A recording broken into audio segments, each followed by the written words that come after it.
Во ова видео ќе ги разгледаме графиците брзи на време. Тоа се графици кои ја представуваат промената на брзината со тек на време. Пред да го гледате ова видео, можеби би ви користело да го гледате нашето видео за промена на растојание со тек на време. Погледнете го овој едноставен график брзи на време. Точките А и Б ни покажуваат зголемување на брзината од 18 метри во секунда. Коефициентот или косината на оваа права е еднаков на промената на брзината, поделена со времето за кое е извршена таа промена. Количникот на брзината и времето ја представува промената на брзината во единица време. Овој количник го нарекуваме забрзување. Можеме да го пресметаме забрзувањето на едно тело, за која било точка од графикот брзи на време, со одредување на коефициентот на правец во таа точка. Коса права представува постојано забрзување. Ако брзината се променила за 18 метри во секунда во период од 10 секунди, тогаш добиваме дека забрзувањето е 1,8 метри во секунда за секунда. Што мислите за забрзувањето помеѓу точките Б и С и помеѓу точките С и Д? Паузирајте го видеото и пресметајте. Забрзувањето помеѓу точките Б и С лесно може да се одреди, бидејќи помеѓу овие две точки нема промена на брзината, односно брзината на движење е постојана, што значи дека нема забрзување. Хоризонталната линија кај графикот брзи на време секогаш покажува константна брзина. Но внимавајте, иако линијата е хоризонтална, сепак телото е во движење, спротивно од графиците растојание време, каде што хоризонталната линија значи дека телото е во мирување. Забрзувањето помеѓу точките С и Д се пресметува со помош на коефициентот на правец. Промената на брзината повторно е 18 метри во секунда. Бидејќи се намалува брзината, овој пат промената е минус 18 метри во секунда. Промената се случува за време од 20 секунди. Па забрзувањето го пресметуваме како минус 18 поделено со 20, односно минус 0,9 метри во секунда за секунда. Можеме да кажеме дека забрзувањето е минус 0,9 метри во секунда за секунда, или дека имаме забавување од 0,9 метри во секунда за секунда, без негативниот знак.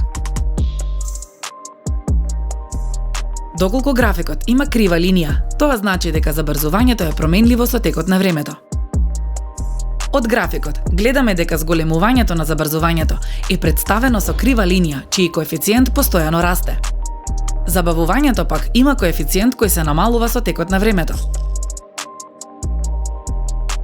За да се најде точното забрзување од криволиниски график, потребно е да се најде коефициентот на тангентата во таа точка. Тоа е права која ја допира кривата во дадена точка под агол од 90 степени. Со тангентата формираме правоаголен триаголник, од кој се одредува промената на брзината и времето.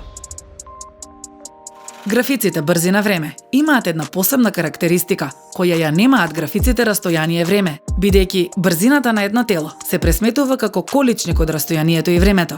Растојанието може да го изразиме како производ од брзината и времето. На графикот, производот на овие вредности е еднаков на плоштината на областа под кривата. Да се навратиме на нашето почетно прашање. Растојанието што го поминало ова тело е еднакво на обоената област под графикот. Можеме да ја пресметаме точната плоштина, забележувајќи дека формата е трапез и применувајќи ја соодветната формула. На крај, вкупната плоштина е збирот плоштините на триаголниците и правоаголникот. Овој метод може да го користиме и кај многу други форми за поедноставно пресметување на нивната плоштина.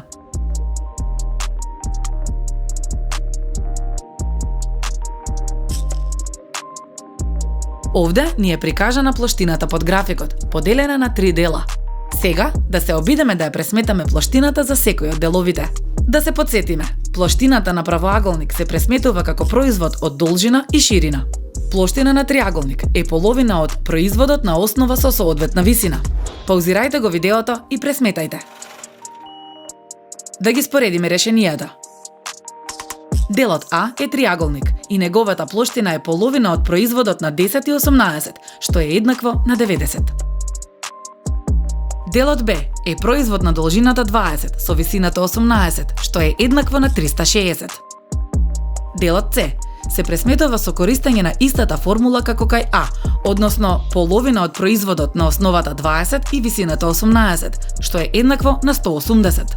Вкупната плоштина на трапезот е 90 плюс 360 плюс 180, што значи дека телото поминало 630 метри. Сега знаете како се одредува забрзувањето и поминатиот пат од график брзина време. Доколку ви се допадна видеото, стиснете ми се допаѓа и не заборавајте во коментар да ги напишете вашите прашања. Погледнете ги и нашите други видеа. До следниот пат!